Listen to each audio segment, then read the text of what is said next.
Hello, it is Wisdom Wednesday, July 11th. Listen to that thunder.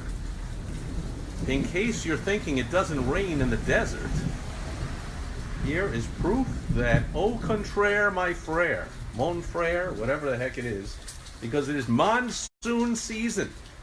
And this is the first week where we've gotten the storms fairly consistently, and I saw a forecast today, like a 10-day forecast, just about every single day, possibility of storms.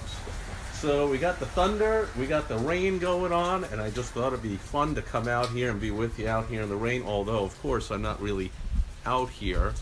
On my back deck underneath an overhang under a ceiling, because I'm not ridiculous.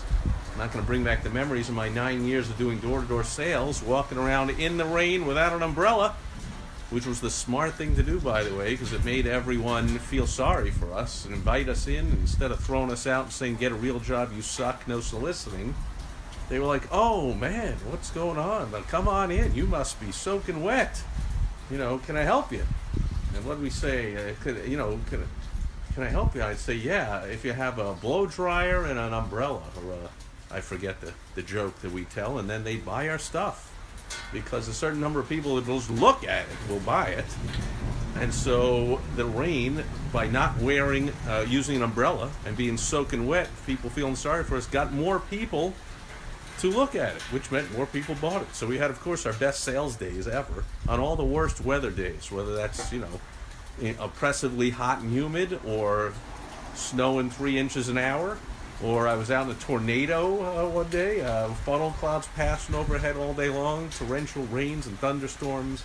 Anyway, enough about the weather. George is here. Good seeing you. Wisdom Wednesday, we'll keep it simple today, is, because I had a couple of this, came up in a couple of conversations with clients the last couple of days, this saying that comes from the world of trading. So if you've ever done any trading, you might not know I spent a year at the Chicago Board Options Exchange, the SIBO, and actually was there on September 11th, and when the World Trade Center, the financial center of New York, was attacked by terrorists, and we were like, wow, not we, but some people there were like, wow, is Chicago next?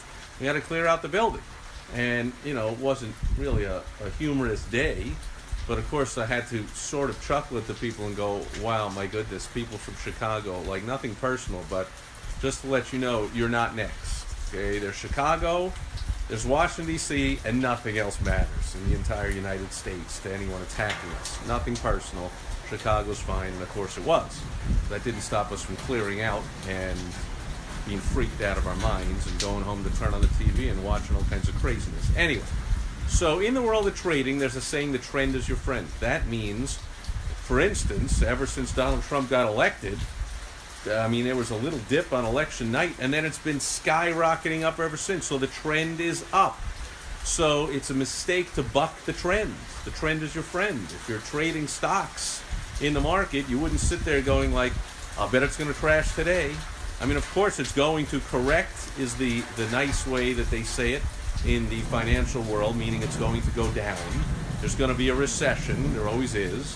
But if you sit there and think every day, I'm going to sell, I'm going to short stocks, I'm going to bet on the market going down every day, well, you've been wrong for over a year and a half, and you'll be wrong again tomorrow likely, and wrong again the next day. So the trend is your friend. If you said, I'm going to buy because this thing is moving up and I'm going to hold on to what I got, then you've been making money, records amount of money. So the trend is your friend. Well, here's what it means for business, and it's specifically for the marketing of your business. And Ben is here. Good seeing you. Here's the mistake I hear all the time. People come to me and they go, man, will you help me sell my thing? I'm like, well, tell me about it.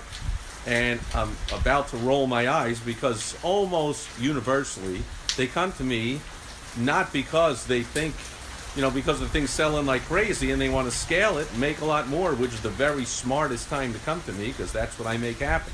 Take something that's doing okay, I take a business that's doing good, and we make it spectacular. No, they'll come to me when they aren't selling anything and say, can you help me sell it? And the answer is, of course I can, but how long have you been selling it? Oh, it took me 3 years to create it, and I've been trying to sell it for 2 years and nobody wants it. But I know you're the expert and everyone says you're the man. and if you can't do it, nobody can, and you're the best, and you can help me sell it. And I'm like, yeah, well, that's all true. The thing is, if nobody's buying it, take a hint. So it's going to be real expensive, and it's going to take a long time to figure out how to sell this thing. So I don't recommend it. And even though, of course, I could do it, I don't really want to get involved in that. I want to get involved, like I said, in something that's selling well, and let's make it spectacular. Let's take a good company and make it fantastic. Let's not take something that's struggling and awful, which, take the hint, that means there's something wrong, people don't want it, and spend all the time and all the money and all the effort it's going to take to get it selling. Because it's likely that unless you are, I don't know, Mark Zuckerberg's kid, does he have one? I don't know. Or Mark Zuckerberg himself, or this Elon Musk character, who continues to come out with failed things. The electric car, that if it wasn't subsidized by the government, nobody's buying the thing, the company's out of business, which it might be soon anyway, or, we're going to Mars with it. The guy's got all the money in the world to burn, so he can keep putting out these things that nobody wants. Nobody wants an electric car for $150,000. Has to be subsidized by the government, and even still, the company's always in trouble. Take the hint. The trend is your friend. You know what people want? They want gas-guzzling, crazy cars. They want SUVs. Behind me while I'm recording this video, the cars and trucks are just passing by. I'm pretty sure we're not going to see a Tesla. We're not even going to see a Prius or any of that nonsense. People don't want that. So if you force that down their throat, sure, I can help figure out the way to sell the thing. But man, you are fighting against the current. So another way of saying the trend is your friend is to say catch the wave. Right? If you're going surfing, anyone been surfing or just swimming in the ocean? I'm pretty sure nobody recommends that you wait till a big wave is coming and then you go out against the wave. How ridiculous. Or if you're sailing. Not an idea, or swimming, or anything to do with the ocean. Not the smartest idea to say, that didn't they make that movie The Perfect Storm? The Titanic and an iceberg. But The Perfect Storm. Big wave comes in.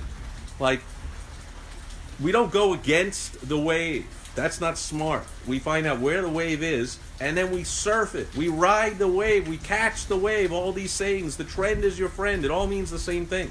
It means find out what people are already buying and jump in and sell it.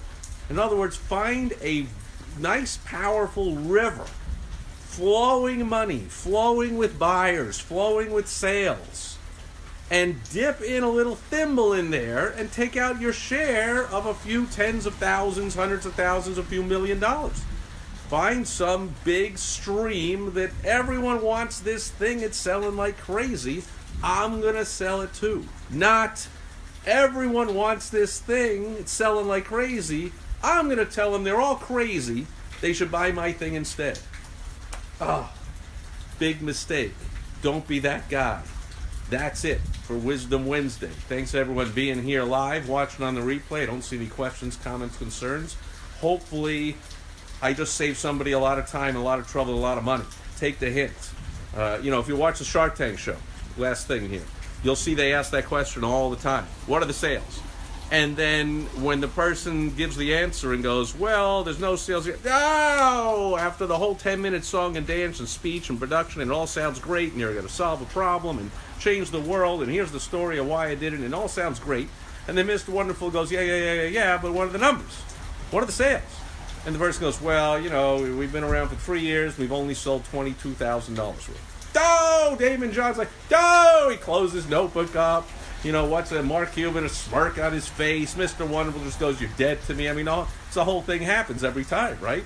Because none of them, they're billionaires and multimillionaires. They're not interested in bucking the trend. Take a hint. No one's buying your thing. Don't come on the Shark Tank and try and get some multimillionaire or a billionaire to invest more money that's going to go down the drain. Sure, yeah, they can make it happen. They're busy. They're successful. They got better things to do.